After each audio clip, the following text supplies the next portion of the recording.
Hello, my friends, and welcome back. Thank you very much for being with me again today. As you probably know, a Moroccan fighter was captured by the Russian army or the separatist army in eastern Ukraine, and he was charged and convicted to death. He was charged, and as I said, he got a death penalty by firing squad because he was considered to be a mercenary and not a prisoner of war and not falling under the Geneva Conventions and so on. He was caught together with two British citizens who got the same death penalty and the same by firing squad.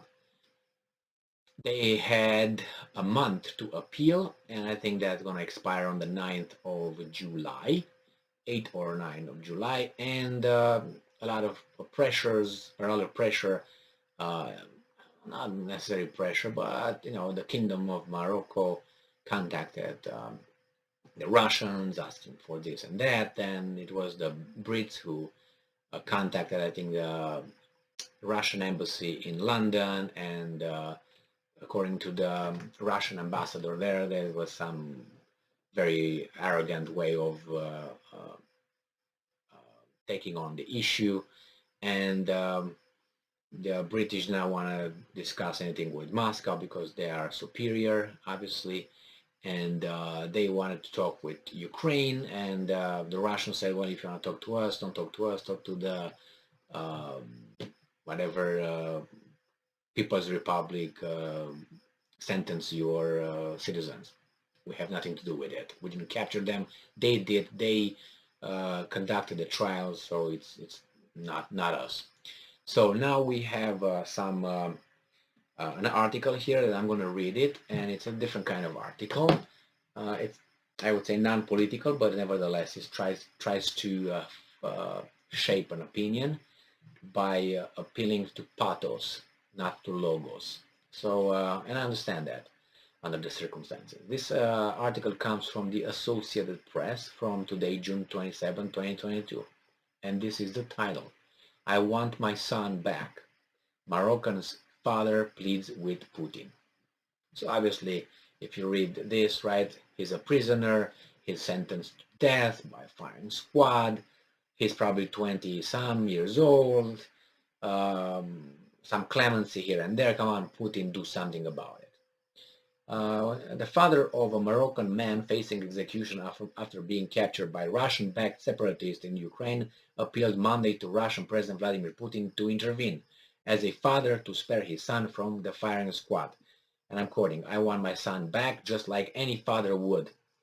The father reported, blah, blah, blah, in capital Rabat. Now, Saudon also called on Moroccan's government to pursue negotiations on behalf of his 21-year-old son, Brahim, who was sentenced June 9th to the death penalty along with two Britons, Aidan and Sean. They are the first foreign fighters sentenced by Ukraine's Russian-backed rebels. A court of the self-proclaimed Donetsk People's Republic convinced all three of terrorism and trying to overturn constitutional order. They were given a month to appeal and could be executed as soon as early July if they don't. So, as I said, Russia said, I have nothing to do with that. It's just these guys over there. Deal with them. The father said his son's local lawyer will submit the appeal when things calm down a bit without providing a date. A lawyer for Aslin and Britain said the Briton is pessimistic about his prospects and that British authorities have not contacted the DPR about an appeal because they don't want to give DPR authority legitimacy. That's the only thing. So I'm not going to intervene on your son, my dear Brits, because or whatever, because I don't want to recognize the authority of the DPR. So that technicality will have your loved ones being. All right. So Sadun, excusez-moi, Sadun's father said he wrote to Putin and the leader of the Donetsk Republic and pleaded for intervention on his son's behalf. And I'm quoting again, I'm appealing to Russian President Putin to step in as a father by using NGOs and humanitarian organizations. Wrong thing with NGO. That definitely made Putin jump from 0 to 10. To seek dialogue, Taher Sadun said Russia is accountable because it supports the Donetsk Republic. Brahim Sadun's mother visited the Russian embassy in Rabat, which welcomed us warmly and gave us the case summary. The father said he had faith in the Donetsk court and that he was grateful to Russia for sparing his son's life when he was captured. That means not that. I call on the Prime Minister of Morocco to step in and engage in dialogue through all formal and informal channels. So the Moroccan foreign minister said in a statement earlier this month that Sadoun obtained Ukrainian citizenship and established in the Ukrainian army of his own free will and is imprisoned by an entity which is recognized neither by the United Nations nor by Morocco. The family is seeking to provide Brahim Sadoun with his own lawyer and to visit him in prison. They haven't spoken with him since his arrest. I'm ready for the board to. So nevertheless, this is the thing that I will look and discuss. So this adult makes his own decision to go to Ukraine, or he's in Ukraine, to fight for that country. He's an adult. He makes his own decision, responsible for his actions. He goes over there.